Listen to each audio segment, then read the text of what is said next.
NED की preparation इस साल एग्जाम से पहले क्यों करनी चाहिए? लास्ट ईयर एनईडी का एडमिशन क्राइटेरिया मुकम्मल तौर पर चेंज किया गया। IBA grads, gateway to your desired future. अस्सलाम वालेकुम, this is Adnan Qamar Siddiqui from IB grades. आज आप लोगों के साथ मेरी बात का ताल्लुक एनईडी की प्रिपरेशन से है।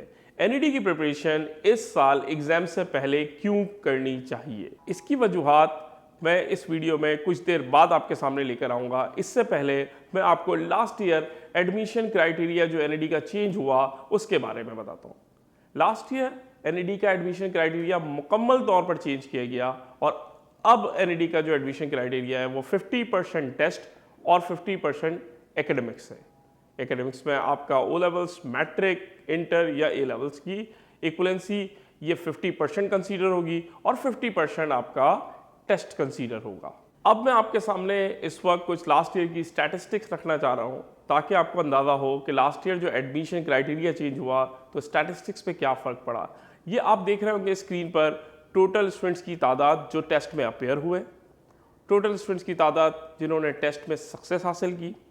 एनईडी की सक्सेस क्या होती है, एनईडी में पासिंग क्राइटेरिया क्या है? वो अभी भी पासिंग क्राइटेरिया 50 मार्क्स है आउट ऑफ 100, लेकिन क्योंकि एडमिशन के लिए अब 50% टेस्ट कंसीडर होता है तो आपको टेस्ट में भी ज़्यादा से ज़्यादा स्कोर करना होता है।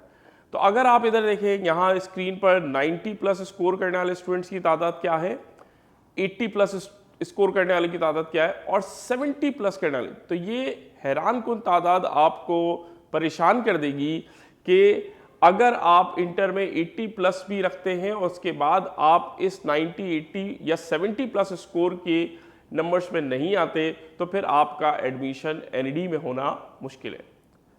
तो लास्ट ईयर ऐसा ही हुआ और अब आपके पास इस साल जो एडमिशन्स हुए उसमें बहुत सारे बच्चों की तादाद ऐसी थी जो 80 प्लस इंटर में रखते थे लेकिन एनईडी में एडमिशन सिक्योर ना कर सके, और बहुत सारे ऐसे भी थे जो 60 या 70 प्लस परसेंटेज रखते थे और एनईडी में अपनी पोजीशन, अपना मेरिट बनाने में कामयाब हुए। तो ये वजह इसकी अगर मैं आपको रियलिटी बताऊं तो वो सारा का सारा टेस्ट का अच्छा होना और टेस्ट का खराब होना है। अगर एक स्टूडेंट 80 प्लस परसेंटेज रखता है और टेस्ट अच्छा नहीं करता, टेस्ट में जस्ट पास हो जाता है, तो फिर वो एडमिशन सिक्योर नहीं कर सकता।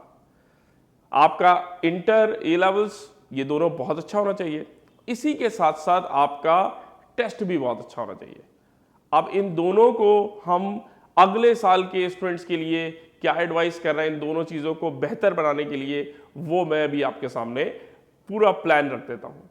प्लान बहुत सिंपल सा है कि आपको अब एनईडी की एडमिशन हासिल करने के लिए जहाँ पर इंटर या ए लेवल्स के ऊपर कॉन्सेंट्रेट करना होता है, बिल्कुल उसी तरीके से अब आपको टेस्ट पर भी उतना ही कॉन्सेंट्रेट करना होगा और इस जहन से बाहर आना होगा कि एनईडी की तैयारी या एनईडी का टेस्ट तो बहुत आसानी से क्लियर हो जाता है, क्योंकि अब एनईडी का टेस्ट क्लियर नहीं करना, क्लियर तो वाकई आसानी से हो जाता है, लेकिन उसमें भी मैंने आपको स्टैटिस्टिक्स दिखाई तो आप उससे अंदाज़ा कर सकते हैं।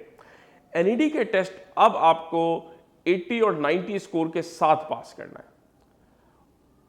और यहाँ जो मेरी आज आपसे बात करने का मकसद था, जिसको मैंने शुरू में आपको बताया कि एनईडी की प्रिपरेशन इस साल आपको एग्जाम से पहले करनी होगी, उसकी वजह क्या थी, तो अब मैं आपसे वो वजह शेयर करता हूँ।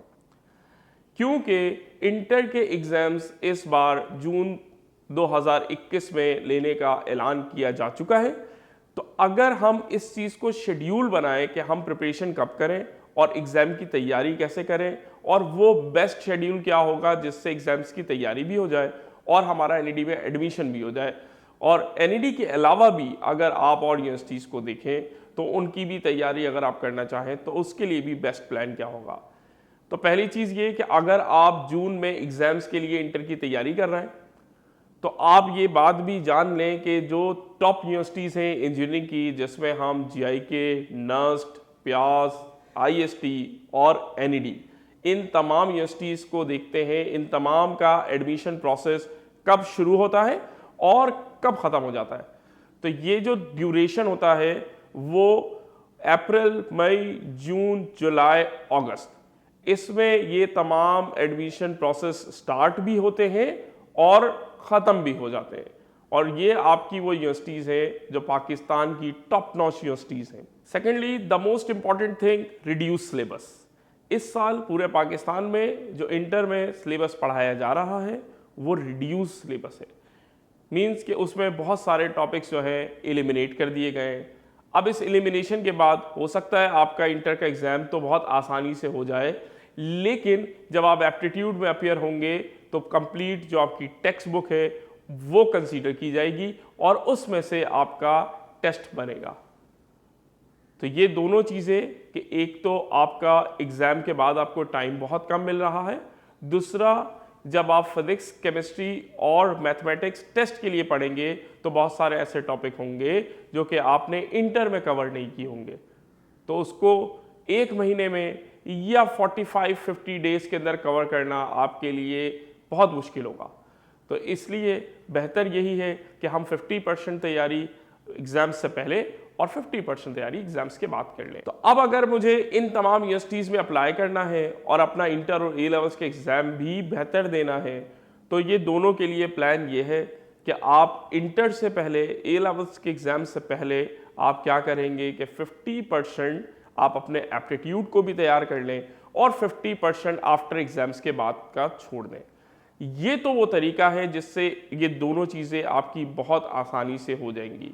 तो इन तमाम चीज़ों को सामने रखते हुए आईबी ग्रेड्स ने जो शेड्यूलिंग की है, जो प्लान आप लोगों के लिए तरतीब दिया है, वो ये है कि हम एग्ज़ाम से पहले सेकेंड ईयर का कोर्स कवर कराएं एप्टीट्यूड में, जो आपके सेकेंड ईयर के एग्ज़ाम में भी आपको हेल्प करे, और एग्ज़ाम के बाद फिर जो 50% कोर्स रह जाता है फर्स्ट ईयर का, वो आप लोग एग्ज़ाम्स के बाद ईजिली कर लें।